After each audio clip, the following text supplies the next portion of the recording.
Dharmesh Sahu ji good evening. Ranjan Kumar good evening. सब लोग को गुड इवनिंग बाबू।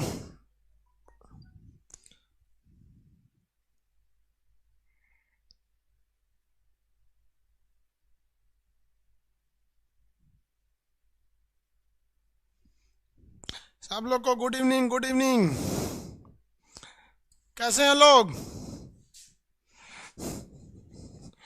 ऐसे अंधेरा में पढ़ा दी कि रोशनी करें। यार आंख दर्द करने लगता है दिन भर कैमरे के सामने रहते रहते। उब गया आदमी लाइट देख देख के। आप सब लोग बढ़िया है ना? इतना रोशनी ठीक है कि और कर दे? जल्दी जल्दी बोल दीजिए सब लोग को। खाना पीना खा के बैठ जाइए आप लोग अब।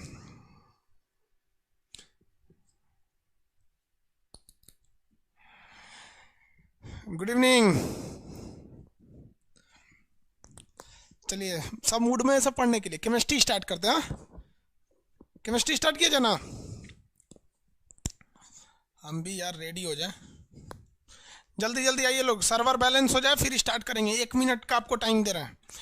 1 से 2 मिनट में सर्वर बैलेंस हो जाएगा। आप सबको पता है हमको अभी थोड़ा सा एक बात का डर लगा। आवाज जा रही है कि नहीं? लव यू गुरु जी। सब लोग को लव यू। आवाज जा रही है तो यस बोल दीजिए। आवाज जा रही है? यस। चलिए इसका मतलब आवाज पहुंच रहा है जी। Yes sir. पता है हमको अभी डर लग गया था कि कहीं आज का भी क्लास सस्पेंड ना हो जाए। पता है पूरी ऑल ओवर इंडिया का सर्वर बैठ गया था। यूट्यूब से लेके सर आप लोग यूट्यूब चला रहे होंगे 6 से 7 के बीच में नहीं चल रहा होगा। चाहे आप इंटरनेट लीजिए वाईफाई लीजिए कुछ भी लिख रहा होगा सर्वर एरर 5505 ऐसे करके लिख रहा होगा। कितने लोग को लिख रहा था? पीडीएफ डाल दिया हमने। पीडीएफ डाल दिए। क्लास खत्म होने के बाद दिख जाएगा। बॉटनी का पीडीएफ डाल दिए हैं और ये केमिस्ट्री का पीडीएफ डाल दिए। देखिए यही पीडीएफ डाले हैं जो यहाँ लिखे हैं। आप लोग मेरे बात पे विश्वास नहीं करते ना तो यहाँ प्रूफ के लिए रखे हैं। सब बिलीव नहीं करेगा सब। यहाँ सामने पीडीएफ देखो। यही पीडीएफ डाल दिए हैं।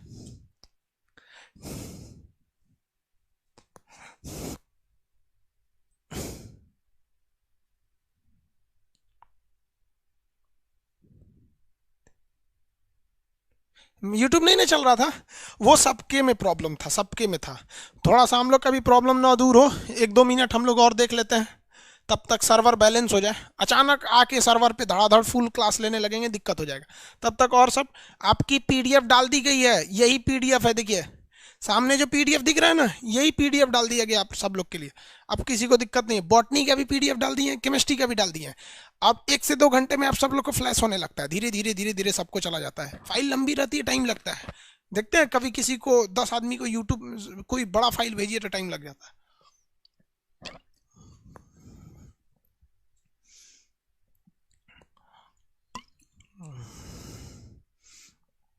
यार केमिस्ट्री में ना बहुत मजा आने वाला है। इनफैक्ट रियल बताएं बहुत मस्त टॉपिक है केमिस्ट्री। ये तार लटक रहा है ना सोचा चूहा काट देता है सो इसको। उन सबको हम खाना खिलाते हैं तो भी काट देते हैं। बहुत बदमाश है सब। गणपति बप्पा मोरिया। सबको समझ में नहीं आता है क्लास में काट देता है। स्टार्ट किया जाएगा अभी। 2 मिनट बस। अब रुक जाइए वरना सर्वर बैठ जाएगा तो दिक्कत हो जाएगा। बस 2 मिनट और उसके बाद चालू करेंगे।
केमिस्ट्री स्टार्ट करते। देखिए केमिस्ट्री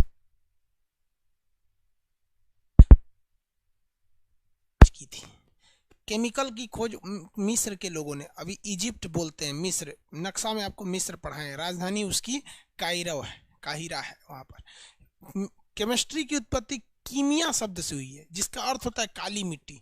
सबसे पहले रासायनिक का गुण उन्होंने काली मिट्टी में देखा था, कीमिया से बन गया, केमिस्ट्री बन गया। केमिस्ट्री को विज्ञान का विज्ञान कहा जाता है, साइंस ऑफ द साइंस। मतलब दुनिया का हर साइंस में केमिस्ट्री है, कहीं पे भी घुस जाएंगे केमिस्ट्री है, समझ गया कि नहीं? तो कहा जाएगा विज्ञान का विज्ञान किसे कहते हैं? केमिस्ट्री। याद रखेंगे ना, विज्ञान का विज्ञान किसे कहा जाता है? केमिस्ट्री को कहा जाता है। साउंड जा रही है बाबू?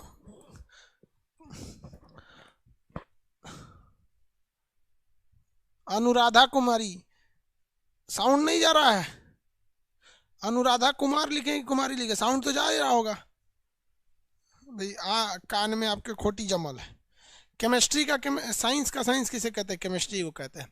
अब देखिए, इसमें हम लोग को पढ़ना क्या है, किसी भी चीज़ के आंतरिक संरचनाओं के बारे में पढ़ना है कि कौन सी चीज़ किससे रिएक्ट कर सकती है, किससे रिएक्ट नहीं कर सकती है, वो किस स्टेज में जाएगी, सॉलिड, लिक्विड, गैस, या फिर मेटल, नॉन मेटल जाएगा, मिश्रण जाएगा, यौगिक जाएगा, कंपाउंड जाएगा, मिक्सचर जाएगा, ये सब चीज़ें जाएंगी। इसमें ज़्यादातर चीज़ें इंग्लिश में ही यूज होती हैं, इंग्लिश हिंदी दोनों यूज़ किया जाएगा इसमें, लेकिन ज़्यादा यूज इसमें इंग्लिश हो जाता है। चलो भैया स्टार्ट किया जाए।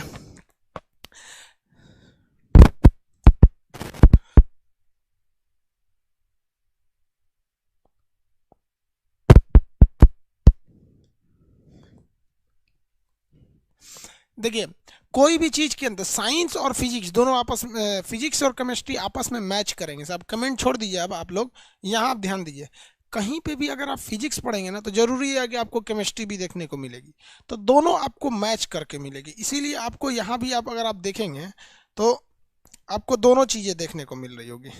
देखिए, कोई भी पदार्थ को इंग्लिश में क्या कहते हैं, आप बता सकते हैं? दुनिया में पदार्थ इंग्लिश में कहा जाता है मैटर या सब्सटेंस। दुनिया में कोई भी चीज़ जो है उसे हम लोग पदार्थ या सब्सटेंस कहते हैं। दुनिया की हर चीज़ें पदार्थ और सब्सटेंस है, जिसके अंदर जगह घेरने की क्षमता है और जिसमें कुछ वजन होता है, उसे हम पदार्थ कहते हैं।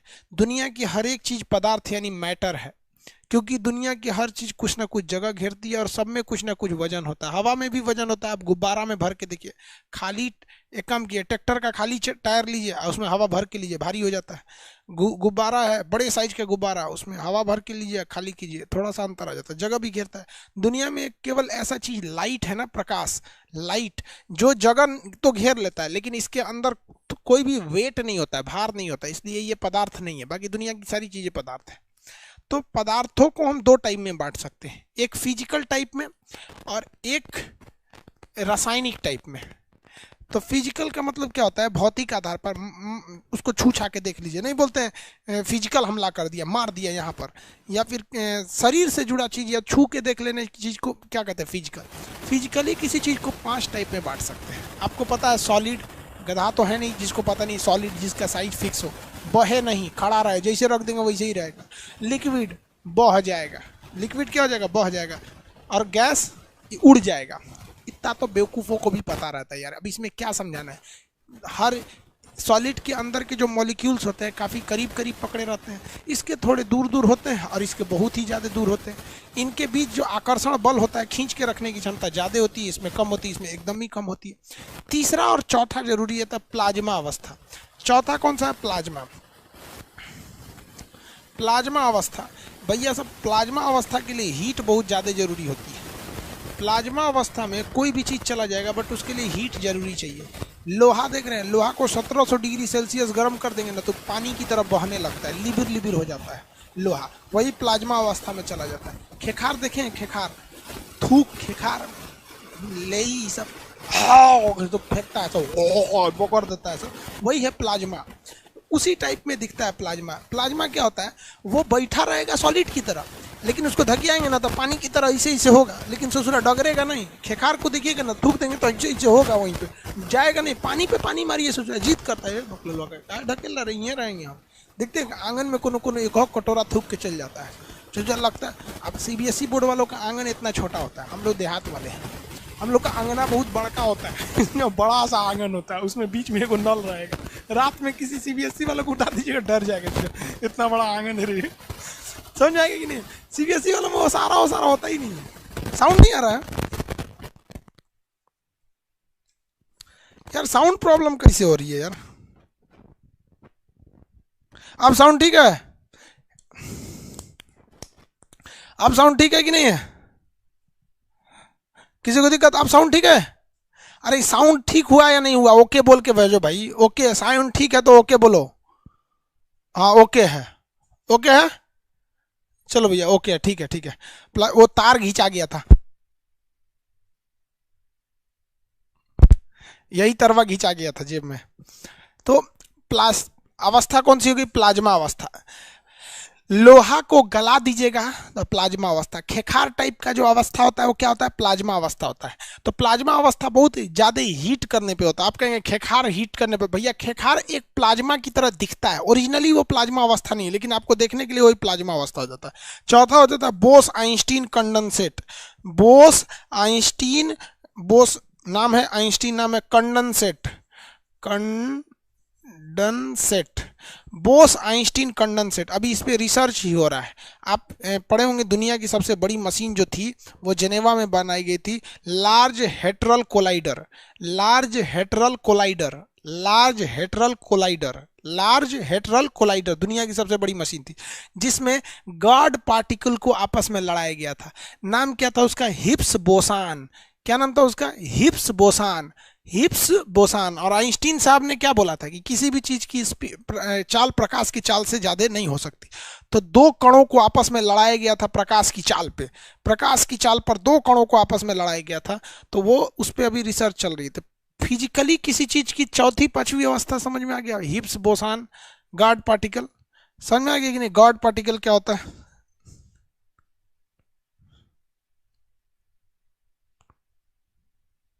अभी तक चालू है प्लांट, हाँ अभी रिसर्च चल रहा है, लेकिन कुछ खास इस पे डेवलपमेंट देखने को नहीं मिला है। इस पे डेवलपमेंट देखने को नहीं मिला खास। और ये समझ में आ गया भौतिक अवस्था से। अब भैया हमको भौतिक यानी फिजिकल पढ़ना थोड़ी है, बस हल्का सा बता दिए आपको सॉलिड लिक्विड गैस वगैरह के बारे में। यहाँ पर इसमें एक और चीज होती थी, सॉलिड लिक्विड गैस, इन तीनों में आपको क्या देखना है भैया? सॉलिड लिक्विड गैस में ये पूछता है कभी कभी, देखिए जैसे सॉलिड क्या होता है, गैस क्या होता है, इन सबको तो पता ही है ना आप लोग को। अब बताएंगे ध्यान से। लगभग लगभग 0 केल्विन। पानी ऐसा चीज है जो तीनों में जा सकता है। पानी क्या हो सकता है? तीनों में जा सकता है। ठोस, जब बर्फ रहेगा तो ठोस रहेगा, पानी बन गया तो द्रव हो गया, भाप बन के उड़ सकता है। तरक बिंदु किसे कहते हैं? वैसा पॉइंट जिस पर क्या रहता है भैया? पानी जो रहता है वो तीनों अवस्थाओं में देखने को मिल जाता है, उसे तरक बिंदु कहा जाता है। अब आप बताएंगे, यहाँ देखिए कुछ आपसे क्वेश्चन पूछा जाएगा, आप इसको अच्छे से जवाब दीजिएगा। कहता है कि घनत्व, घनत्व मतलब ज्यादा घना कौन होगा? तो आप बताइए सबसे ज्यादा घना कौन रहता है? तो सॉलिड रहता है। सबसे कम घना कौन रहता है? गैस। हमेशा द्रव बीच में रहेगा। सबसे ज्यादा घना यानी सॉलिड, सबसे ज्यादा घना कौन रहता है? सॉलिड। और कम घना कौन रहता है? गैस। हमेशा द्रव बीच में रहेगा, या तो ये पहले होगा या तो ये, हमेशा सोच रहा बीच में रहेगा। कर अंतरा आणविक आकर्षण बल। आणविक आकर्षण बल मतलब होता है इंट्रामोलिकुलर फोर्स, अपने को खींच के रखने की क्षमता। तो सॉलिड बहुत जबरदस्त खींच के रखे रहते हैं सब, गैस एक दूसरे को खींचते नहीं है, तो इसलिए फेंका जाता है, ये नहीं फेंकाता है। समझ में आ गया नहीं आ गया? दूसरा पूछता है प्रसार यानी एक्सपेंशन, किसमें ज्यादा प्रसार देखने को मिलेगा? तो सबको पता है भैया गैस बहुत जल्दी फैल जाती है, रखिएगा पूरी तरह से फैल जाएगा, प्रसार ज्यादा होता है। आप देखिए ना, केमिस्ट्री का भी एक अलग सेक्शन बना दिए बाबू, बन चुका है यार, अभी फर्स्ट क्लास है ना। केमिस्ट्री में जो लाइव देखेंगे वो केमिस्ट्री में देखेंगे, और लाइव खत्म होने के बाद वो केमिस्ट्री प्रीवियस में चला जाएगा। जैसे कैसे लाइव आके देख लेते हैं, लाइव तो सब लोग आराम से देख लेते हो, लाइव फिजिक्स देख लेते हो, खत्म होने के बाद 2 घंटे बाद वो चला जाता है फिजिक्स प्रीवियस में, बायोलॉजी जाता है बायोलॉजी प्रीवियस में, ये जाएगा केमिस्ट्री प्रीवियस में। ये देखिए कितना जल्दी फैल गया, फैल गया कि नहीं फैल गया? कैमरा मत बंद कर दे, फैल गया। क्यों है भैया? ये गैसियस स्टेट में बहुत जल्दी फैल जाता है। जबकि अगर हम इस तरह से कोई ईंटा पत्थर फेंकेंगे, ले जाएगा? नहीं जाएगा। विसरण मतलब क्या होता है? देखिए प्रसार का मतलब होता है एक डायरेक्शन में फैलना, किसी एक डायरेक्शन में। विसरण मतलब होता है किसी भी डायरेक्शन में फैल जाना। डिफ्यूजन बोलते हैं इंग्लिश में, इसे क्या कहते हैं? डिफ्यूजन कहते हैं। सबसे ज्यादा डिफ्यूजन गैस का होता है। देखते हैं कैसे कोनो ससुरा गैस छोड़ देता है, देखते हैं मूली खा के आएगा गैस छोड़ेगा, सोचा पूरा गमका देता है, गमका दिया, भयानक गमका देता है। सॉलिड चीज नहीं प्रसारित नहीं होती, पत्थर रख देंगे तो वहीं रहेगा, पत्थर नहीं होता है। तो सबसे कम यही, सबसे ज्यादा प्रसारित होता है गैस। गतिज ऊर्जा, तो भैया जिसमें गति ज्यादा होगी, गतिज ऊर्जा उसके पास ज्यादा होगा, तो गैस के पास गतिज ऊर्जा ज्यादा, सॉलिड के पास गतिज ऊर्जा कम। अंतरा आणविक स्थान यानी दो परमाणुओं के बीच की खाली जगह, तो गैस में ज्यादा जगह होता है, सॉलिड में जगह कम होता है।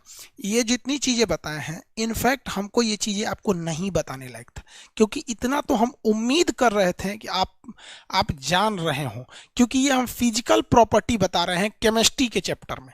अब हम केमिस्ट्री पे स्टार्ट करते हैं। आई होप आप इतना समझे होंगे। बोल तो रहे हैं भैया पीडीएफ क्लास खत्म होने के बाद जाएगा, फिर भी पीडीएफ कर रहा है।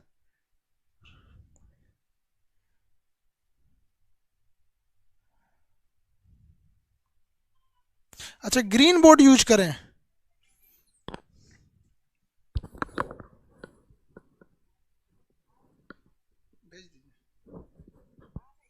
नहीं नहीं नहीं नहीं,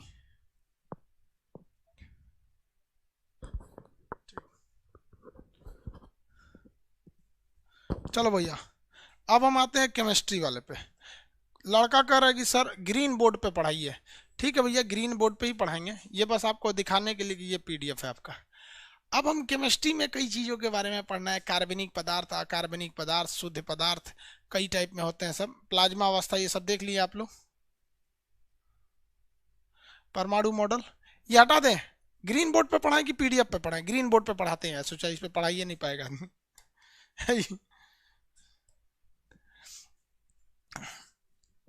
एटम के बारे में देखते हैं, यहां से मेन आपकी केमिस्ट्री शुरू होती है। हिंदी में कहते हैं परमाणु। आपको पता है एक्चुअली में ये सब पूरा शब्द गलत है। शब्द कैसे गलत है, बात समझिए कैसे शब्द गलत है। एटम का मतलब होता है जिसे और तोड़ा नहीं जा सके, जिसे और तोड़ा नहीं जा सके। परमाणु, परम मतलब मैक्सिमम, अणु मतलब छोटका भाग, सबसे छोटका भाग, इसी को कहते हैं परमाणु। तो ये एक्चुअली शब्द गलत है। कैसे, देखिए बात, शब्द गलत, इतना शब्द पे मत पकड़िएगा, हम आपको समझने के लिए बता रहे। कोई मान के चलिए हमारा लड़का हुआ, इक्के गो लड़का हुआ, शादी ब्याह के 5 साल बाद तक इक्के गो लड़का रहा, तो 5 साल तक हमारा लड़का एकलौता कहलाएगा। लेकिन बाई दी वे हमारा एगो और हो गया, उसको बादो अगर कोई उसको एकलौता कह रहा है तो लोल है, क्योंकि हमारा तो एगो और लड़का हो गया। अरे अभी हुआ नहीं रे, सब बोलता है तो हो गया। हाँ देखो मैं फिर कौन बोल रही है, राइट मोनी।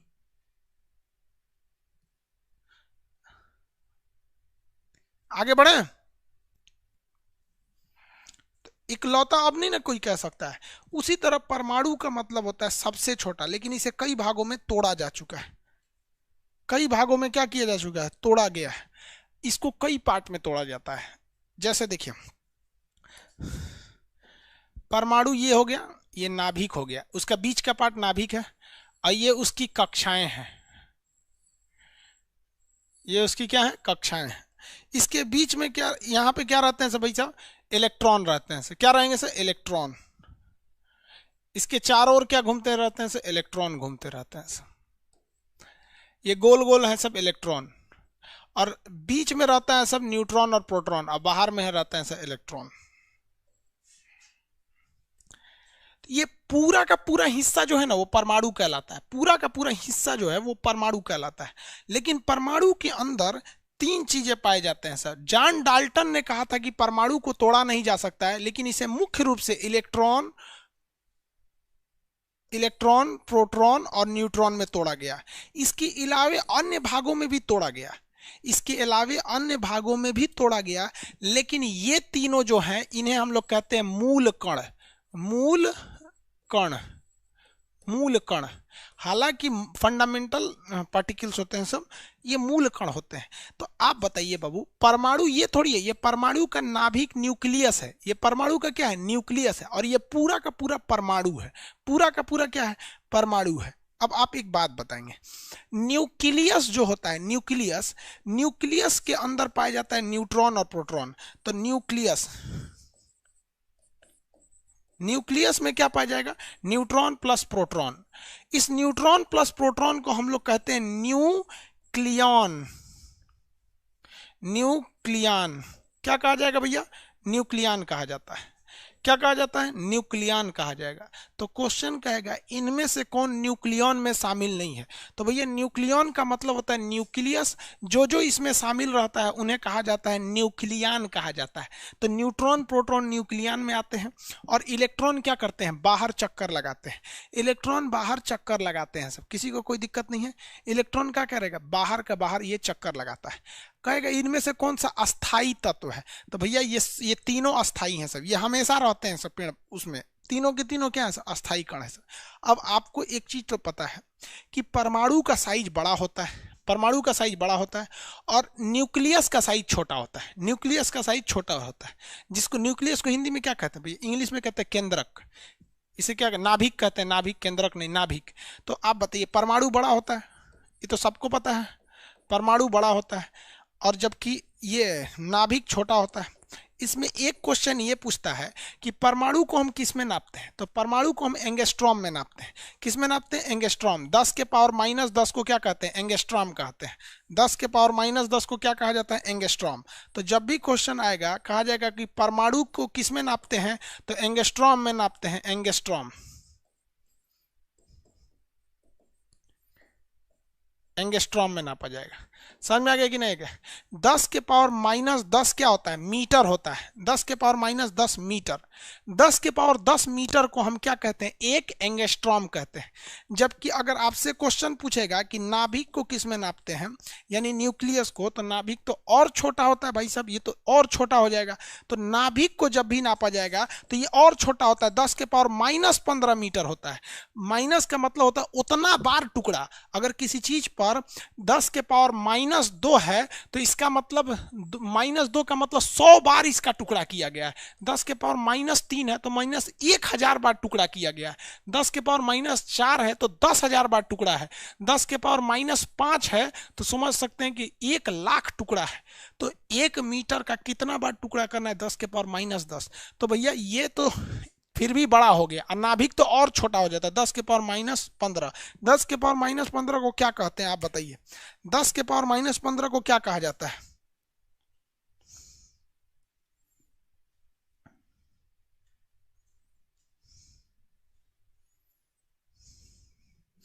एसके मिश्रा कह रहे हैं कि सभी से, सब लोग से अनुरोध है कि सर को बोलिए स्टैटिक जीके पढ़ाएं।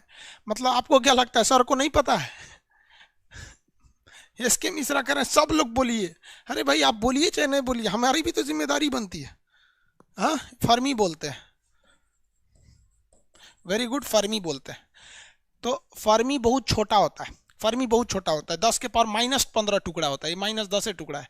तो नाभिक को जब भी नापा जाता है फर्मी में नापा जाता है, जबकि परमाणु को जब भी नापा जाता है एंगस्ट्रॉम में नापा जाता है। परमाणु को किस में नापा जाता है? एंगस्ट्रॉम में नापा जाता है।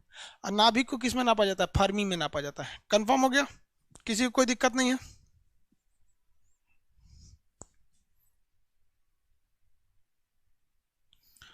आगे बढ़े, किसी को कोई दिक्कत नहीं है ना इसमें? नाभिक की त्रिज्या वगैरह ये क्वेश्चन अक्सर पूछता है, इसलिए ये सब चीजों को ध्यान में रखिएगा वरना गड़बड़ हो जाता है।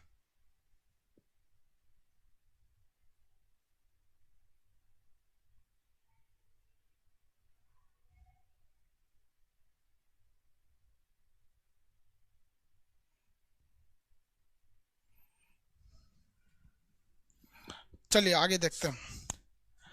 अब आगे एक चीज आप लोग को दिखाएं, मेरे लिए खुशखबरी है, आपके लिए भी खुशखबरी है। ज्यादा मेरे लिए, आपके लिए भी सही है। 2 मिनट देख लीजिए, फिर आगे बताते हैं आपको। पहचान रहे हैं कौन है? अरे भाई सब कितने लोग पहचान रहे हैं? भाई हम ही है, दिख रहा है?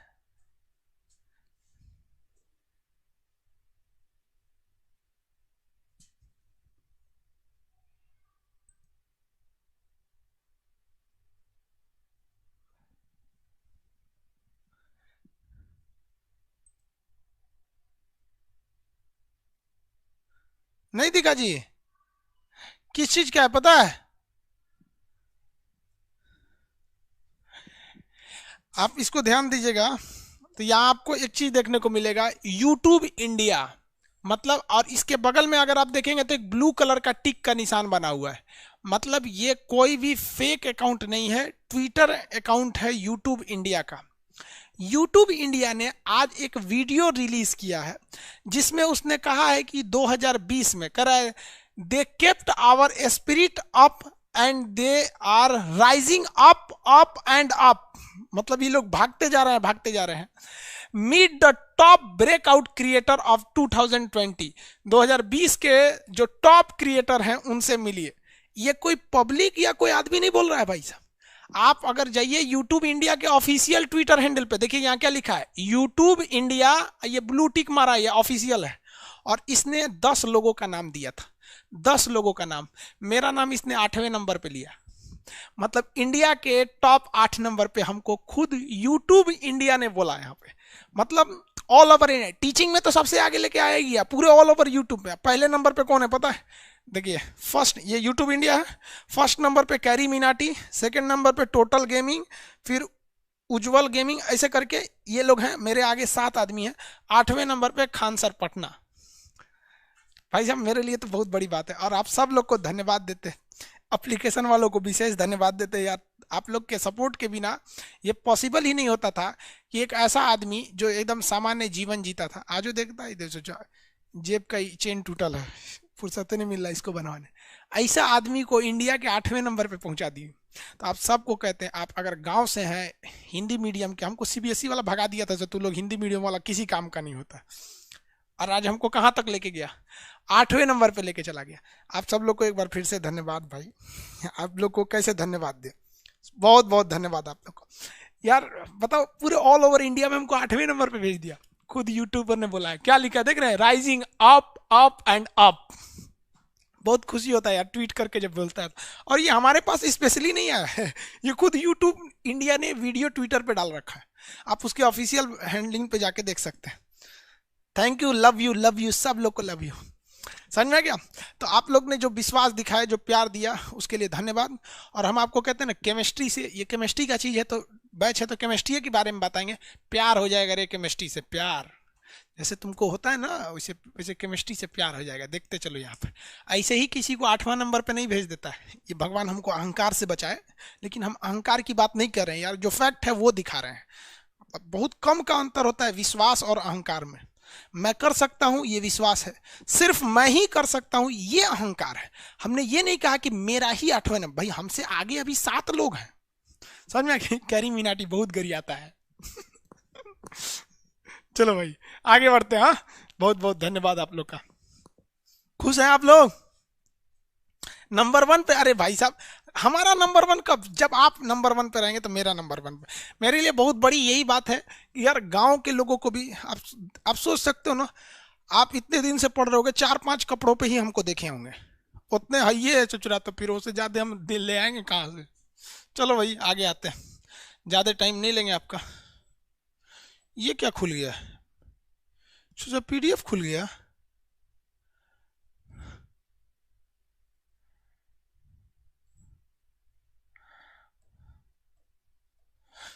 चलिए अब बात करते हैं धीरे धीरे केमिस्ट्री की शुरुआत कैसे हुई। डायरेक्ट हम लोग को ना मिल गया कि भैया इलेक्ट्रॉन है, न्यूट्रॉन है, प्रोटॉन है, डायरेक्ट मिल गया। हम लोग ना आपको पढ़ा दिए, डायरेक्ट ऐसे मिला तो था नहीं। इसमें सबसे पहले आया था रदरफोर्ड। कौन आया था? रदरफोर्ड। रदरफोर्ड रदरफोर्ड ने एक प्रयोग किया था जिसका नाम था अल्फा स्कैटरिंग, अल्फा प्रकीर्णन। अल्फा प्रकीर्णन, अल्फा स्कैटरिंग का प्रयोग किया था। और इसमें इसने प्रयोग किया गामा रेज का। किसका? गामा किरण का प्रयोग किया, गामा किरण का प्रयोग किया। और इसने क्या किया, एक सोने की बहुत पतली चादर लिया, सोने की बहुत पतली चादर लिया, और यहां से उसने गामा किरण को भेजा। तो देखा कि ज्यादातर गामा किरणें पार होकर चली गई, ज्यादातर गामा किरणें पार होकर चली गई। मतलब जितनी 90% जो थी, 90% इस सोने की, किस चीज का ये था, परमाणु था, एयू, सोना का परमाणु, सोना, अरे जो महिला पहनती है सोना का परमाणु, सोना का परमाणु था।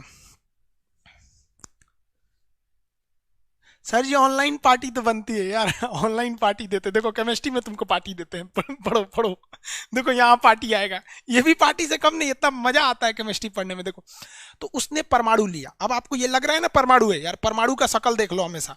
जब भी परमाणु परमाणु एटम एटम बोलेंगे ना, तो ये शकल आनी चाहिए, खूब ज्यादा लच्छादार रहेगा, बीच में एक नाभिक रहेगा। तो रदरफोर्ड ने क्या किया, उसने देखना चाहा कि परमाणु में क्या है। तो किसी चीज को देखने के लिए अच्छा रास्ता है, पेनिट्रेट कर दीजिए। पेनिट्रेट मतलब छेद के जाइए उसमें। तो देखा कि सोच 90% तो निकल गया। तो रदरफोर्ड ने सिद्धांत दिया कि परमाणु का अधिकांश भाग खोखला है। क्या है? खोखला है। और कहे में 90% तो चीर के निकल गया, 90% तो चीर के निकल गया, इसलिए परमाणु का अधिकांश भाग खोखला है। दूसरा उन्होंने क्या देखा, उन्होंने देखा कि जो किरणें बीच से गई जा रही हैं वो भाग जा रही हैं साइड में। कहां भाग रही हैं भाई? साइड में भाग रही हैं। तो उन्होंने देखा कि लगभग 9% किरणें डाइवर्ट कर गई, मतलब कोई है जो उसको ढकेल दिया साइड में। तो उन्होंने कहा कि ससुरा अल्फा किरण जो होता है, क्या होता है? अल्फा किरण जो होता है पॉजिटिव होता है। अल्फा किरण जो होता है वो पॉजिटिव होता है। फिजिक्स में आपको पढ़ना है, जस्ट हीट के बाद लाइट चैप्टर है, वहां पढ़ाएंगे आपको। तो अल्फा किरण पॉजिटिव होता है और इसको किसी ने लात मार के ढकेला है। इसका मतलब आप बताइए कि जो यहां बैठा है वो पॉजिटिव होगा कि निगेटिव होगा? अल्फा किरण पॉजिटिव होती है। जो किरणें इस पे डाला था रदरफोर्डवा, वो बताइए जब ये बाहर भागा है, पॉजिटिव किरणों को डाइवर्ट किया है, तो यहां अंदर पॉजिटिव होगा कि निगेटिव होगा? जल्दी कमेंट कीजिए। Positive, very good, very good. Siddharth Singh, very good, positive होगा। अरे निगेटिव कैसे होगा यार? एक बात बताओ यार, ये पॉजिटिव किरण है, ये पॉजिटिव किरण है। अगर यहां निगेटिव रहता तो खींच लेता, भगाता क्यों? खींच लेता ना, भगाता क्यों? यहां पे खींच लेता, वो भगा दिया है। इसका मतलब भगाया है तो बीच का चीज प्लस है, बीच का चीज प्लस है, बीच का चीज क्या है? प्लस है। रदरफोर्ड धीरे धीरे वैज्ञानिक बनते जा रहा है। देखिए इसके बाद उसने क्या किया रदरफोर्ड, कि एकदम ससुरा बीचवे में ठूस दिया एगो किरण को। बीचवे में ठूसा न तो टकरा के वापस चला आया। बीचवा में जब ठूसा तो टकरा के वापस चल गया। कई ससुरा टकरा के वापस क्यों आया? इसका मतलब ये हुआ कि परमाणु का बाहरी भाग खोखला है लेकिन अंदर का भाग खोखला नहीं है। याद रखिएगा, इसका मतलब यही हुआ कि परमाणु का बाहरी भाग खोखला है लेकिन अंदर का भाग खोखला नहीं है। उसने अंदर वाले इस भाग को बोला नाभिक। अंदर वाले इस भाग का नाम क्या बोला? नाभिक रख दिया। क्या नाम रखा? नाभिक रखा। और कहा कि जो नाभिक होता है वो पॉजिटिव चार्ज होता है। नाभिक क्या होता है? पॉजिटिव चार्ज होता है। और नाभिक साथ में साथ क्या होता है? ठोस होता है। अब देखिए ठोस कैसे? क्योंकि ठोस नहीं रहता, खोखला रहता तो पार हो जाता। तो जो बीच से गया है, टकरा के आया है, इस बेसिस पे कह दिया ठोस होता है। पॉजिटिव कैसे बोला? क्योंकि कुछ पॉजिटिव किरणें इसके पास से दूर भाग रही थी इसलिए पॉजिटिव बता दिया। और बीच वाले का नाम इसने कह दिया नाभिक होती है। तो न्यूक्लियस की खोज किसने किया था? रदरफोर्ड। न्यूक्लियस की खोज किसने किया? रदरफोर्ड ने। यहां तक में किसी को दिक्कत नहीं है, न्यूक्लियस की खोज रदरफोर्ड ने किया था। लेकिन रदरफोर्ड अपने जीवन में यही गलती कर बैठे और दूसरों को मौका दे दिए। आप भी दूसरों को मौका मत दीजिएगा। रदरफोर्ड के बाद आया था गोल्डस्टीन। कौन आया था? गोल्डस्टीन। गोल्डस्टीन ने कहा कि रे रदरफोर्डवा कौन चीज खोजा है रे? तो रदरफोर्ड कहा कि हम नाभिक खोजे हैं, नाभिक। कहा कि ये है का? रदरफोर्ड के बाद जो गोल्डस्टीन आया ना, कौन आया? गोल्डस्टीन। गोल्डस्टीन ई का किया, नाभिक को इसे खखोर के देखने लगा। खखोर के मतलब समझते, जब बकोट के देखने लगा। सोच रहा कौन ची है रे, इसको खखोर के देखने लगा। जब उसको खखोर के देख रहा था ना नाभिक को, तो उसमें से कुछ चीज मिला इसको। तो इसको इसे खखोर के देखा, निकाला। कह रे रदरफोर्ड, रदरफोर्ड है ना, तो है कौन ची है? कहा कि काज नहीं कौन ची, कहाँ से मिला है? कह रहा कि तोरे नभिकवा में से मिला था, वही में से। कहा कि रे तुरी की क्या मिला था? तो गोल्डस्टीनवा खुश हो गया, हमरो वैज्ञानिक बन गए, हम वही एगो नया चीज खोज दिए। हम भी नया चीज खोज दिए, प्रोटॉन खोज दिया। क्या खोज दिया? प्रोटॉन खोज दिया। लेकिन ससुरा गोल्डस्टीन वो लोल था, वो कहता है कि हम नया चीज खोजे हैं, नया चीज खोजे हैं। रदरफोर्डवा उठा तो नाम रख दिया प्रोटॉन। तो प्रोटॉन को खोजा था गोल्डस्टीन लेकिन नाम रखा था रदरफोर्ड। प्रोटॉन को खोजा कौन? गोल्डस्टीन। नाम रखा था किसने नाम रखा? रदरफोर्ड ने नाम रखा। समझ में आ गया? अल्फा स्कैटरिंग में गामा रेज क्यों हुआ? सबसे ज्यादा पेनिट्रेशन पावर, छेदने की सबसे ज्यादा क्षमता गामा की होती है, इसीलिए उसने गामा का प्रयोग किया था। सबसे ज्यादा क्षमता उसने गामा क्या होती है इसलिए लिया था। आगे बढ़े, बताइए प्रोटॉन की खोज गोल्डस्टीन किया था। ये बताओ यार, रदरफोर्डवा बोका था ससुरा, बोका, बड़का बोका। अरे खोजले रहता तो हमको कितना आराम से पढ़ा देते। यहाँ नौटंकी करो, गोल्डस्टीन खोजा, रदरफोर्ड नाम रखा। अरे ससुरा, रदरफोर्ड तो बोक था ही ससुरा, गोल्डस्टीन वो बोके निकला, खोज के चल दिया, खुश हो गया, ओ माय गॉड हम प्रोटॉन खोज दिए, प्रोटॉन खोज दिए। एकरे एगो दोस्त था चैंडविक, क्या नाम था, चैंडविक, क्या नाम था, चैडविक, चैडविक नाम था। ये कहा कि हे कौन सी खोजा है रे गोल्डस्टीन, कहा कि वहीं में ऐसे खखोर रहे थे ना तो कुछ निकला है। तो चैडविक वो जाके वहीं में खखोरने लगा, ये कौन सी है रे, ऐसे ऐसे खखोर खखोर के निकाला उसमें, गोल्डस्टीन को दिखाया, तो देख तो हाँ ये प्रोटॉन है क्या, कहा कि ना रे तो कोनो दूसर चीज है। तो चैंडविक क्या दूसर चीज है, हम वो वैज्ञानिक हो गए, वो नाम रख दिया न्यूट्रॉन। क्या नाम रख दिया, न्यूट्रॉन। ले ससुरा यो वैज्ञानिक हो गया, खखोर खखोर के वैज्ञानिक बन गया। तो न्यूट्रॉन की खोज किसने की दिया, चैडविक कर दिया। किसने कर दिया, चैडविक। अब चैडविकवा का एगो गोतिया में का एगो आदमी था, उसका नाम था जे थॉमसन। उसका नाम क्या था, जे थॉमसन। ई बोका ससुरा महा बोका था, समझिए कैसे, ये बाहर खोज रहा था, कह रहा था कहाँ है प्रोटॉन, कहाँ है, इस ससुरा प्रोटॉन बाहर खोज रहा था, कह रहा था न्यूट्रॉन कहाँ है, न्यूट्रॉन कहाँ है, प्रोटॉन का, ये बोकवा को मिल ही नहीं रहा था। लेकिन इसको यहाँ एगो दूसर चीज मिल गया, ये खोज के उखाड़ के ले गया चैंडविक को, ये चैंडविक देख तो ये न्यूट्रॉन है। चैंडविक को कहा ना न्यूट्रॉन तो ना है, तो गोल्डस्टीन को कहा देख रहे ये प्रोटॉन है, कहा प्रोटॉन नहीं है, कहाँ से मिला है, कह रहे कि बारवा घूम रहा था, ये कहते बारवा घूम रहा था। तो थॉमसन पूछा तुम दोनों को नहीं पता है, इसका मतलब हम भी वैज्ञानिक, इसका नाम रख देते हैं इलेक्ट्रॉन है, इसका नाम रख दिया इलेक्ट्रॉन हो गया। Electron, proton, neutron. आपको पता है ये तीनों वैज्ञानिक को जन्म देने का एक और एक कारण था रदरफोर्ड का सुस्त होना। क्योंकि रदरफोर्ड जब पेनिट्रेट करके, छेद करके नाभिक तक पहुंच गया था, तो वो थोड़ा और मेहनत कर देता तो चैंडविक की जरूरत नहीं पड़ती, गोल्डस्टीन की जरूरत नहीं पड़ती, जे थॉमसन की जरूरत नहीं पड़ती। हम अकेले पढ़ाते कि चारों खोज इसी ने किया, समझ में आया?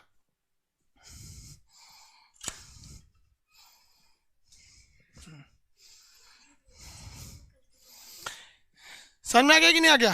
किसी को कोई दिक्कत है? आगे बढ़े, किसी को कोई दिक्कत है तो बताइए।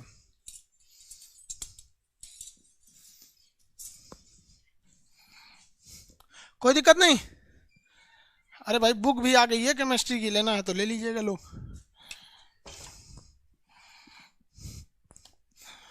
समझ में आ रहा है कि नहीं आ रहा है यार? चलिए कोई दिक्कत नहीं, नो सर। अल्फा प्रकीर्णन की खोज किसने किया, तो रदरफोर्ड ने किया। नाभिक की खोज रदरफोर्ड। नाभिक क्या होता है, पॉजिटिव होता है, नाभिक ठोस होता है, परमाणु का अधिकांश भाग क्या होता है, खोखला होता है। किसी को कोई दिक्कत नहीं? अब यहाँ आते हैं इलेक्ट्रॉन, प्रोटॉन, न्यूट्रॉन के बारे में देख लेते हैं कुछ अलग से। देखिए इलेक्ट्रॉन को ई से दिखाते हैं, प्रोटॉन को स्मॉल पी से, न्यूट्रॉन को एन से दिखाते हैं। किसे दिखाते हैं, एन से दिखाते हैं। अब भैया खोज करने वाले तो सबको पता है, खोज किसने किसने किया तो सबको पता है। खोजा कौन, जे थॉमसन, इसको गोल्डस्टीन, इसको चैडविक। सोचो इंग्लिश में चैडविक लिखते तो गलत हो जाता, गोल्ड आसान था इसलिए उसको, जो इंग्लिश में आसान लगता है उसको इंग्लिश में लिख दो, जो हिंदी में आसान लगता है हिंदी में लिख दो। अब एक चीज देखते हैं, इन सब में एक चीज पता होना चाहिए कि चार्ज कहाँ होता है। चार्ज यानी आवेश, चार्ज मतलब आवेश। तो इलेक्ट्रॉन पर निगेटिव होता है, प्रोटॉन पर पॉजिटिव होता है, इस पर कोई चार्ज नहीं होता है, नो चार्ज। न्यूट्रॉन पर किसी भी प्रकार का चार्ज नहीं होता है, याद रखिएगा, न्यूट्रॉन पर किसी भी प्रकार का चार्ज नहीं होता है, कोई भी चार्ज नहीं होता है। समझ में आ गया? अब इसके बाद पूछेगा मास, द्रव्यमान। तो भैया न्यूट्रॉन ये सबसे हल्का होता है, इसका 1.9.1 इंटू 10⁻31 kg। अब आप बताइए ना, -31 का मतलब बहुत तोड़ दिया है, और इसका होता है 1.6725 इंटू 10⁻27 kg। और न्यूट्रॉन सबसे भारी होता है 1.6748 इंटू 10⁻27। सबसे भारी कौन होगा भैया, न्यूट्रॉन। सबसे हल्का कौन होगा, इलेक्ट्रॉन। एग्जाम में भूल जाएंगे आप, एग्जाम में इस चीज को भूल जाएंगे, याद रखने का तरीका समझिए। कोई आदमी खूब मेहनत कर रहा है, दौड़ रहा है, दिन रात दौड़ रहा है, सवाल पैदा नहीं होता है कि भारी होगा, कभी भारी होगा नहीं। पुरुष मोटा क्यों नहीं होता है? पुरुष इसीलिए मोटा नहीं होता है कि बेचारा पुरुष जो है वो न्यूट्रॉन, देखिए ये नाभिक है, अब पुरुष जो होता है वो इलेक्ट्रॉन की तरह होता है, बेचारा दिन रात चक्कर काटते रहता है पुरुष, कमाने के लिए ऑफिस, घर, रूम, राशन की दुकान, ये वो चक्कर लगाता है, इसलिए उसका भार एकदम हल्का हो जाता है इलेक्ट्रॉन की तरह। महिला जो होती है न्यूट्रॉन की तरह, कोई आवेश नहीं है, चुपचाप सीरियल लगा दो, देखते रहो यहाँ पे, तो धीरे धीरे धीरे धीरे क्षेत्रफल बढ़ जाता है। तो आप कहेंगे ओ माय गॉड मैं तो मोटी हो गई, ग्रीन टी पियो, ग्रीन टी पियो, सोचिए ग्रीन टी पियो, यहाँ पर न्यूट्रॉन बन के बैठल रहेगी तो कौन चीज होगा?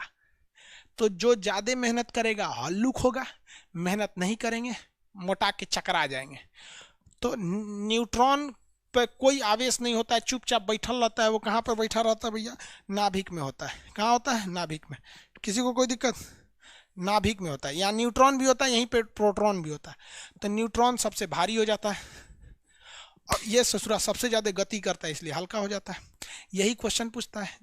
चार्जेज वगैरह याद रहेंगे आप लोग को, किसी को कोई दिक्कत है तो बोलेंगे। यहाँ तक में कोई problem? Congratulation from Amit Kumar Gupta. अरे यार कितनी बार अलग से कमेंट करोगे लोग? सब लोग को एक ही बार में कांग्रेचुलेशन।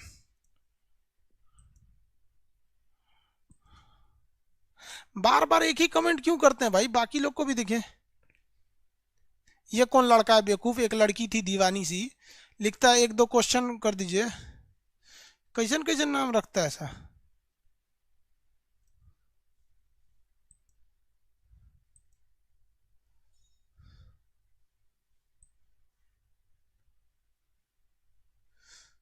आगे बढ़े।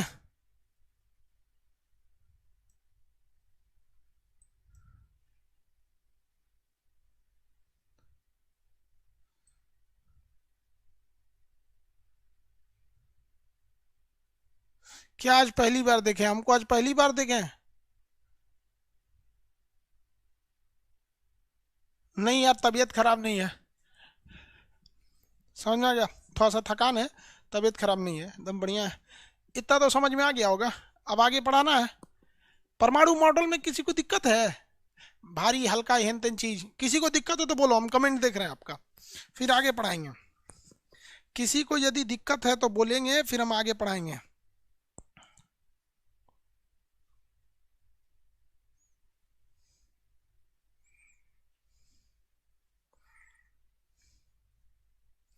आगे बढ़ जाए।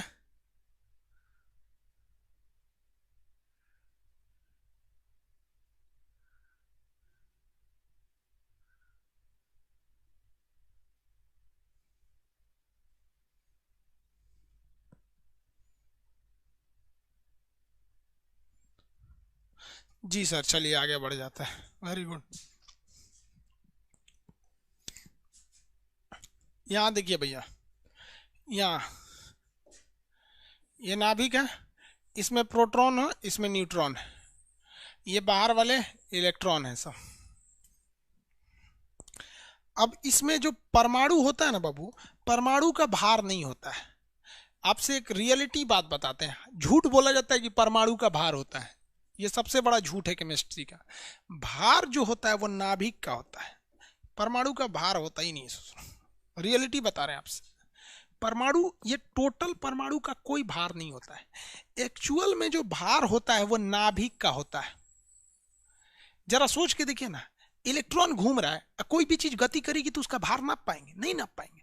प्रोटॉन नाभिक के अंदर रहता है पॉजिटिव चार्ज के थ्रू, इलेक्ट्रॉन जो होता है वो न्यूट्रॉन निगेटिव चार्ज के थ्रू अंदर बैठा रहता है। तो जब कभी भी हम आपसे कहें कि परमाणु भार, तो कहने समझने के लिए आप समझिए कि परमाणु भार है, बट नापना आपको क्या चीज है? नापना क्या चीज है? नापेंगे क्या? तो नापने के लिए जरूरी होता है परमाणु का भार, नाभिक का भार। तो हम आपको यहाँ एक बात में लिख सकते हैं, यहाँ एक चीज कि परमाणु भार यानी एटॉमिक वेट, परमाणु को एटॉमिक वेट कहेंगे ना, ये किसके बराबर होता है? लिख सकते हैं नाभिक का भार? नहीं लिख सकते हैं। और नाभिक में होता क्या है? Neutron plus proton. तो हम ये लिख सकते हैं ना, नाभिक का भार बराबर न्यूट्रॉन प्लस प्रोटॉन। नाभिक का भार, नाभिक के भार को हम ए कहते हैं। ए बराबर होता है एन प्लस पी। ए बराबर एन प्लस पी। ए बराबर क्या होता है, एन प्लस पी। यानी कहने के लिए ये परमाणु भार है, बट रियल में ये क्या चीज है, रियल में ये है आपके नाभिक का भार। रियल में क्या है, ये नाभिक का भार होता है। आगे बढ़ जाए, अगर आपको किसी चीज का नाभिक मिल जाए, अगर किसी चीज का अगर आपको भार मिल जाए, जैसे हम आपसे कहते हैं कैल्शियम का परमाणु भार 40 होता है, तो आप ये मत समझिएगा कैल्शियम का परमाणु भार 40 है। कैल्शियम के नाभिक के अंदर प्रोटॉन और न्यूट्रॉन को जोड़ेंगे तो वो कितना आएगा, 40 आएगा। तो परमाणु भार एक्चुअली एक संख्या है। परमाणु भार क्या है, एक्चुअली एक संख्या है। अब दूसरी बात आती है परमाणु क्रमांक की। परमाणु क्रमांक की, क्रमांक, क्रमांक का मतलब होता है नंबर, एटॉमिक नंबर। इंग्लिश में क्या कहते हैं, एटॉमिक नंबर। एटॉमिक नंबर क्या होता है, कितने लोग बता सकते हैं कि एटॉमिक नंबर क्या होगा? नंबर ऑफ प्रोटॉन को हम कहेंगे या नंबर ऑफ इलेक्ट्रॉन को कहेंगे?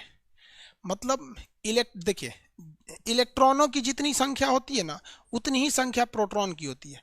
अगर किसी चीज में 20 ठो इलेक्ट्रॉन रहेगा तो उसमें 20 ही प्रोटॉन रहेगा।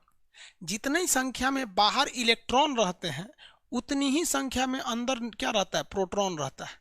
तो बात ये आती है जब दोनों बराबर है तो हम कहते हैं कि इन्हीं की संख्या को हम एटॉमिक नंबर या परमाणु क्रमांक कहते हैं। तो परमाणु क्रमांक, जैसे हम आपसे कहते हैं परमाणु भार, तो आपके दिमाग में एक सवाल आता है ना, परमाणु भार मतलब न्यूट्रॉन और प्रोटॉन को जोड़ के बोल रहे हैं। उसी तरह हम अगर आपसे कह दें कि परमाणु क्रमांक 40 है, तो इससे आप क्या समझ रहे हैं, हम प्रोटॉनों की संख्या बोले हैं कि बाहर के सभी इलेक्ट्रॉनों की संख्या बोले? हालांकि होता दोनों बराबर है, लेकिन प्रोटॉन या इलेक्ट्रॉन, क्या आंसर बोलिए तो आप बताइए, आप बताइए फटाफट फटाफट। नहीं, बोथ नहीं हो सकता है, कोई एक ही है। वो अलग बात है, बराबर है। मान के चलिए कोई हमारा जो नाम है वही किसी और का नाम रहेगा तो हम एक ही माँ बाप के थोड़ी ना औलाद हो जाएंगे।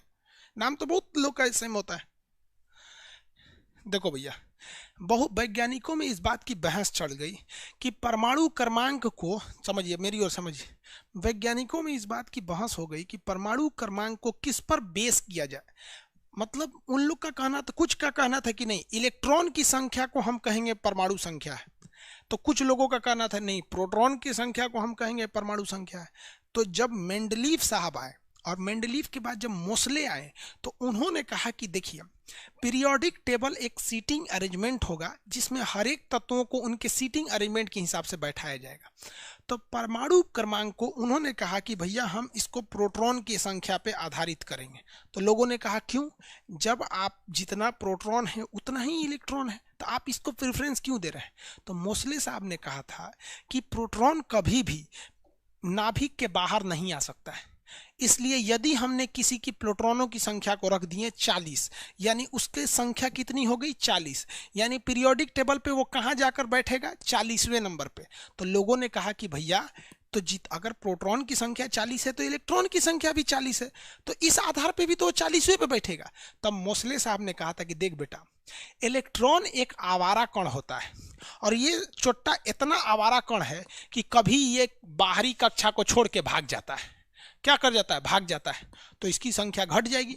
और कभी कभी कभी एगो भागता है तो कभी दोनों भाग जाते हैं सब, तो ये बढ़ घट सकता है, कभी चला जाता है और कभी क्या करता है, कभी अपने भी आता है और कोनो औरों को पटा के लेके चल आता है। तो इस पूरा कब बढ़ेगा कब घटेगा कोई फिक्स ही नहीं है। इसीलिए अगर हम कभी भी परमाणु क्रमांक को इलेक्ट्रॉन पर बस बैठा देंगे तो उसका रोल नंबर हमेशा बदलेगा। परमाणु क्रमांक का मतलब होता है रोल नंबर वो वहीं रहेगा, आपका रोल नंबर बदलता नहीं है। आप जिस क्लास में रहेंगे उसी क्लास, मैट्रिक में पता चला जनवरी में ही रोल नंबर, फरवरी में ही तो एग्जाम टाइम कोई और। तो आप बताइए, वैज्ञानिकों ने इलेक्ट्रॉन को नहीं लिया, प्रोटॉन को लिया। यस, अच्छा किया या नहीं किया? अच्छा किया यार, नहीं अच्छा करता तो पता चलता कंफ्यूजन रहता, हाइड्रोजन कहाँ बैठेगा, कभी दे देगा तो आगे बढ़ जाएगा, पीछे बढ़ जाएगा। इसलिए इन्होंने किस पे बैठा दिया, परमाणु क्रमांक को प्रोटॉनों की संख्या पर बैठा दिया।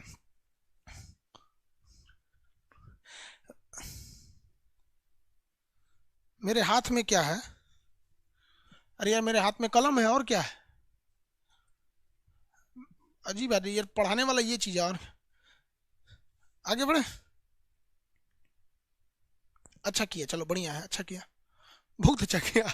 हाँ बहुत अच्छा किया। बहुत अच्छा किया। देखो भैया बहुत अच्छा किया यहाँ पे। देखिए, तो प्रोटॉनों की संख्या को हम ए जेड से दिखाते हैं। इसको परमाणु क्रमांक को किससे दिखाते हैं? जेड से दिखाते हैं। जितना जेड रहता है उतना ही प्रोटॉन रहता है, और जितना प्रोटॉन रहता है उतना ही इलेक्ट्रॉन रहता है। तो देखिए सबसे पहले हमने लिखा है जेड। जेड जो होता है यानी परमाणु क्रमांक। परमाणु क्रमांक, इतना फुर्सत है किसी को लिखेगा परमाणु क्रमांक? परमाणु क्रमांक की जगह जेड लिख दीजिए। और जेड किसको दर्शाता है? प्रोटॉन को दर्शाता है। और ये प्रोटॉन इलेक्ट्रॉन को दर्शाता है, लेकिन जेड कभी भी इलेक्ट्रॉन के बराबर हो भी सकता है, नहीं भी हो सकता है। डायरेक्टली आप ये नहीं कहिएगा परमाणु क्रमांक को हम इलेक्ट्रॉन की संख्या मान लेंगे। हाँ ये कह सकते हैं कि परमाणु क्रमांक प्रोटॉनों के बराबर है और प्रोटॉन इलेक्ट्रॉन के बराबर होते हैं। समझ में आ गया? इसमें किसी को दिक्कत? एक चीज बोलते हैं, आर्गन जो है एक तत्व है, आर्गन ए आर से दिखाते हैं, 1840 होता है। 1840 होता है। इसमें कितने लोग बता सकते हैं इसमें इसका भार जो है वो 18 है या 40 है?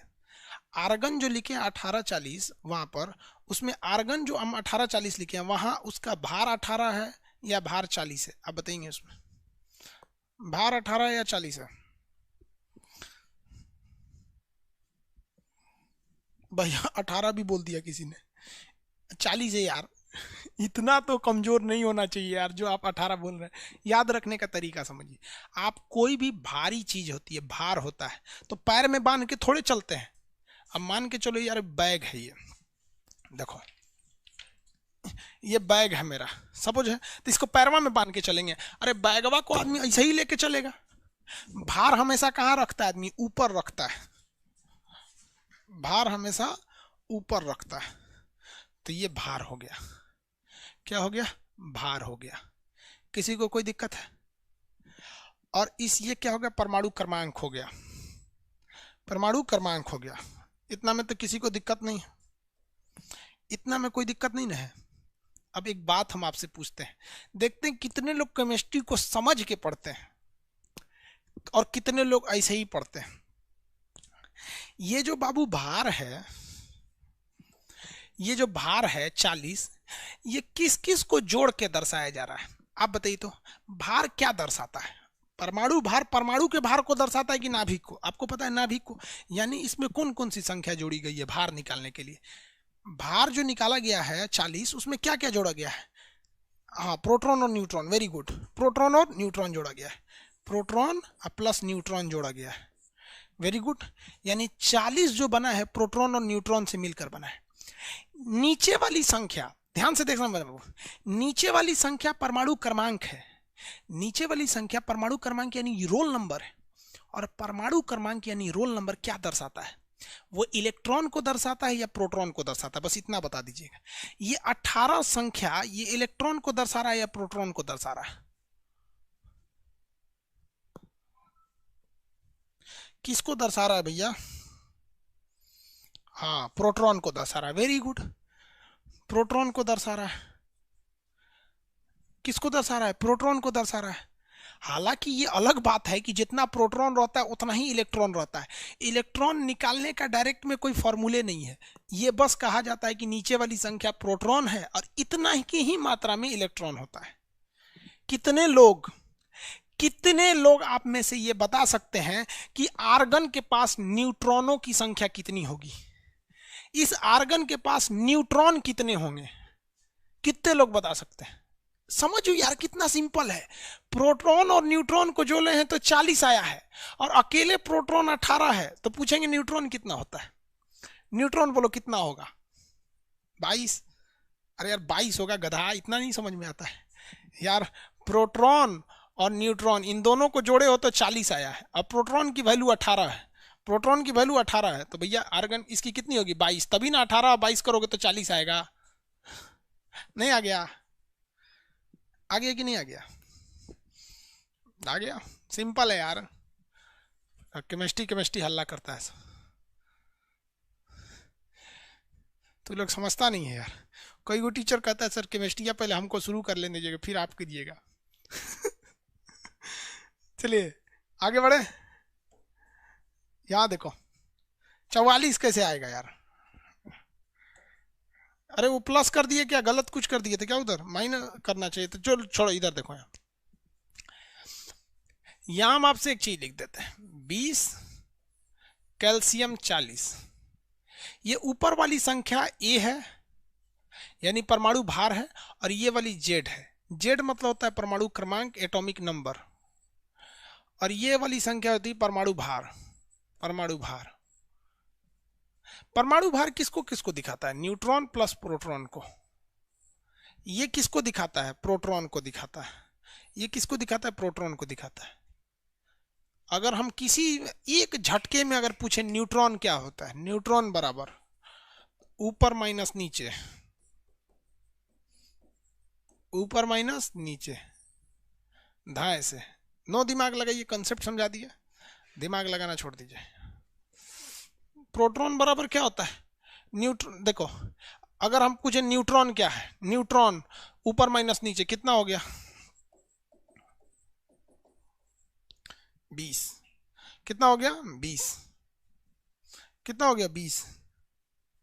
Very good. और दे,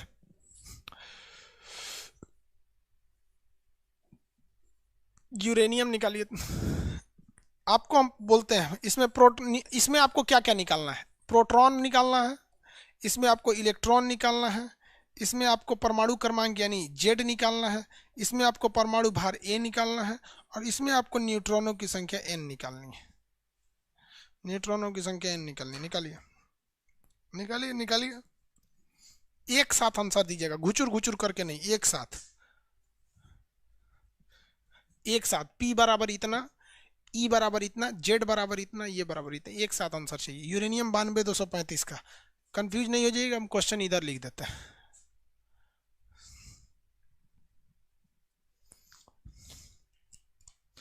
आंसर दीजिए, 2 मिनट टाइम देते हैं आपको।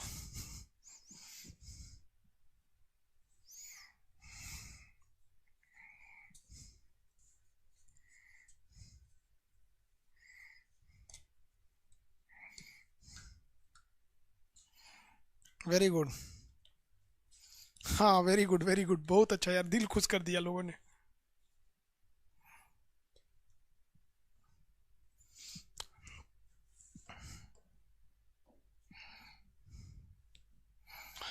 प्रोटॉन क्या होता है भैया?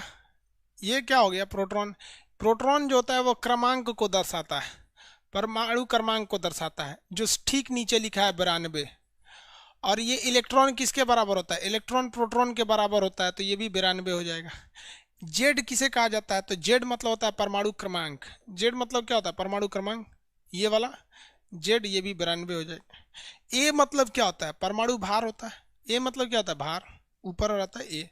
कितना है भैया? 235। 235, 235। एन, एन क्या हो गया भैया? एन होता है ऊपर वाली संख्या यानी ए, माइनस नीचे वाली संख्या जेड। एन बराबर A minus Z. A minus Z 235 minus 92, 243, 143, 143। Very good. अरे बाबू नेट आपका सही नहीं चल रहा होगा, मेरा तो सही चल रहा है। अरे फिजिक्स केमिस्ट्री समझ में आ रहा है यार? हाँ,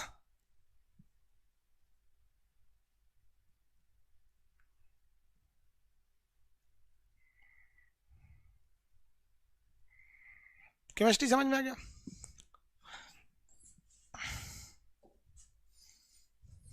चलिए देखिए यहाँ,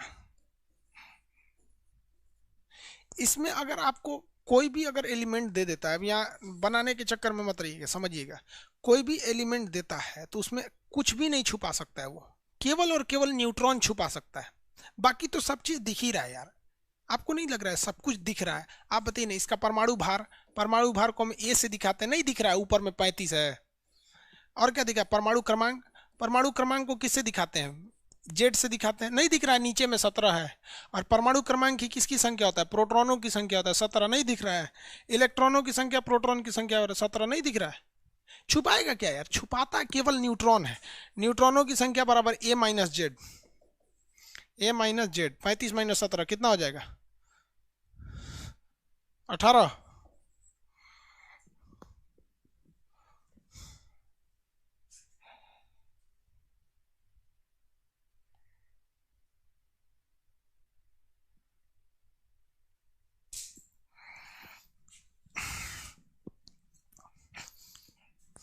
हो गया? किसी को कोई दिक्कत है? आज केमिस्ट्री का फर्स्ट क्लास था, इसलिए आज इतना ही रहने देते हैं। कल लंबा क्लास ले लेंगे 10-11 बजे तक, ठीक है? आज फर्स्ट क्लास है, फर्स्ट क्लास में ज़्यादा नहीं लेना चाहिए। कई लड़कों को मतलब वो नहीं लगता है। आप मन से करिए। और कई लड़कों का ना कि सर खाना वाना भी नहीं खाए हैं, बनाने जाएंगे सब बहुत जल्दी। सब लोग तो होते नहीं है। दुनिया में सबसे ज़्यादा कौन किसी को कौन मानता है पता है? मम्मी। मम्मी मानती है, माँ। मम्मी को बताया कि मम्मी आज 8 बजे से भी अब रेगुलर क्लास लेना पड़ेगा। तो थोड़ा सा गला में बजा था ना, तो देखिए मेरी मम्मी ना दूध भेजी, गर्म करके भेजी, बोतल पकड़ बोतल टेढ़ा हो गया। लेकिन आप सब लोग को कहते हैं यार, दुनिया में कितने भी बड़े हो जाओगे ना, माँ बाप के आगे छोटे ही रहोगे। और आप जहाँ हैं ना, वो माँ बाप की बदौलत है। किसी को परवाह नहीं रहता। पापा को बोले पापा केमिस्ट्री की क्लास लेना है, जा रहे हैं, कोई दिक्कत नहीं, जाओ। लेकिन मम्मी दूध भेज दी कि गले में थोड़ा सा प्रॉब्लम है, ठंडी का दिन है, पी के रहो। गला ठीक रहेगा तो क्लास रेगुलर लोगे, नहीं तो फिर बीमार पड़ोगे, दिक्कत हो जाएगा। अब सबको कहते हैं यार, माँ बाप की इज्जत करना यार बहुत बड़ी चीज़ होते हैं ये लोग। आपकी मम्मी पापा भी बहुत मानते होंगे, हाँ? उनकी चेहरे पे एक बार खुशी ला दीजिएगा, मन लगा के पढ़ाई कीजिए, एकदम रिजल्ट लेके रहना है। कैसे नहीं होगा ससुरा रिजल्ट? आप लोग के लिए बहुत बहुत सॉलिड चीज लाए हैं। तो रेलवे का मतलब वो ला रहे हैं, 2 दिन में पहुंच जाएगी। मतलब निकल चुका है, रास्ते में है वो। और 9 लाख की किताबें हैं, उसको जल्दी से जल्दी ले लेंगे लोग। 149 रुपये है। अगर आप 1 रुपया बढ़ा के दीजिएगा तो 150 दे दीजिएगा, हमको मिल जाएगा 1 रुपया। नहीं चाहिए यार, आप 149 में खरीद लेना, ठीक है? हाँ, थोड़ा सा अगर दूर के एरिया में है तो फिर रेट महंगा हो जाएगा। वो हम नहीं महंगा कर रहे हैं, वो दुकानदार आएगा ले जाएगा तो महंगा नहीं होगा यार। उतना तो समझदार ही है। ठीक है, अब कल क्लास करेंगे, कोई दिक्कत नहीं। केमिस्ट्री समझ में आया या नहीं, ये बताइए।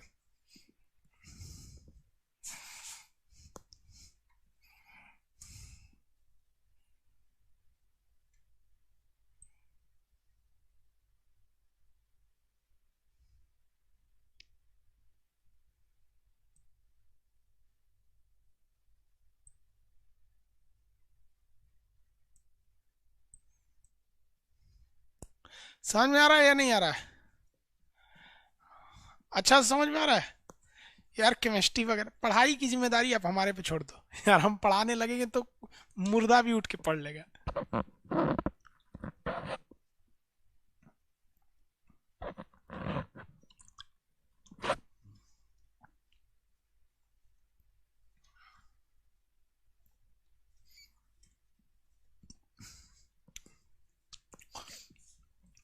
करेंट अफेयर के लिए देखिए बाबू, बता देते हैं आपको करेंट अफेयर के लिए।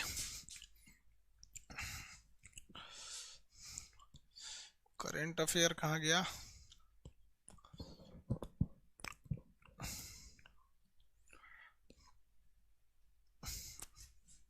ये बुक देख रहे हैं, करेंट अफेयर।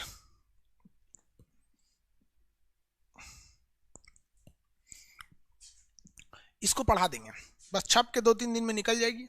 आपको पढ़ा देंगे, पढ़ लीजिएगा लोग। किसी कोई दिक्कत नहीं, कल मिलेंगे लोग, ठीक है? Good night.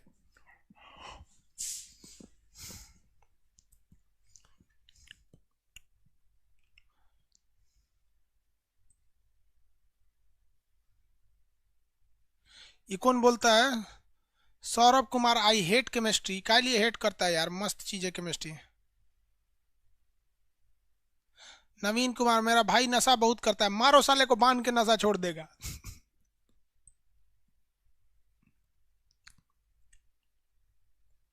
बंगाली में भी कर रहे हैं। दीपांकर जी, बंगाली में भी बहुत जल्दी हो जाएगा, जनवरी में आ जाएगी बंगाली में। थोड़ा सा टाइम लगता है यार, बंगाली राइटर जल्दी मिलता ही नहीं है, वो हिंदी से बंगाली करेगा। हम तो लिख के देंगे हिंदी में ही ना, वो बंगाली में ट्रांसलेट करेगा उसे।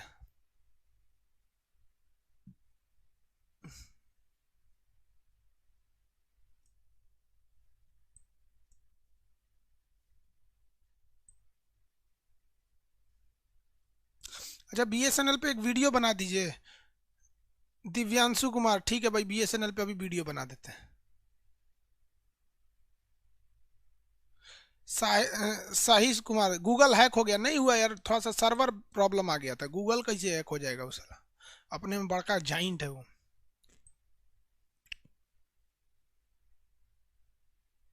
वीडियो क्वालिटी गुरुजी, वीडियो क्वालिटी आ चुकी है, आप लोगों के बीच टेस्टिंग चल रहा है, कुछ कुछ लोगों तक पहुंच चुका है। इस हफ्ते टेस्टिंग हो जाएगा, फिर आपको लॉन्च कर दिया जाएगा। टेस्टिंग कर रहे हैं, आप लोग के बीच में ही कर रहे हैं। कुछ कुछ लड़कों के पास वीडियो क्वालिटी के ऑप्शन हैं, कुछ कुछ के पास नहीं, मतलब 80% के पास नहीं है, 20% के पास है। वो जैसे जैसे रिव्यू देंगे कि सर थोड़ा और सुधार दीजिए, ऐसे कर दीजिए, ऐसे कर दीजिए, कंप्लीट करके फिर एक ही बार सबको दे देंगे, ठीक है। वीडियो क्वालिटी दे देंगे, डाउनलोड ऑप्शन दे देंगे, अब पीडीएफ का जो झमेला था वो कर देंगे, सब हो जाएगा। चलो बढ़िया, गुड नाइट, गुड नाइट।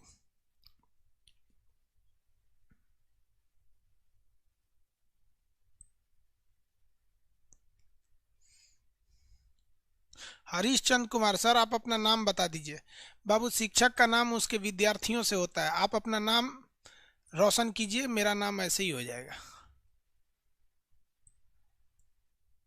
मेरा नाम पूछ के क्या करते हो यार, आपके नाम के बिना मेरा नाम अधूरा है, फिर क्या हमको शर्मिंदा करते हैं आप। हम्म। मेरा नाम जानना चाहते हैं तो आप अपना नाम रोशन कीजिए, आपके नाम से मेरा नाम हो सके और हम शान से कह सके हम आप लोग आपको पढ़ाए हैं।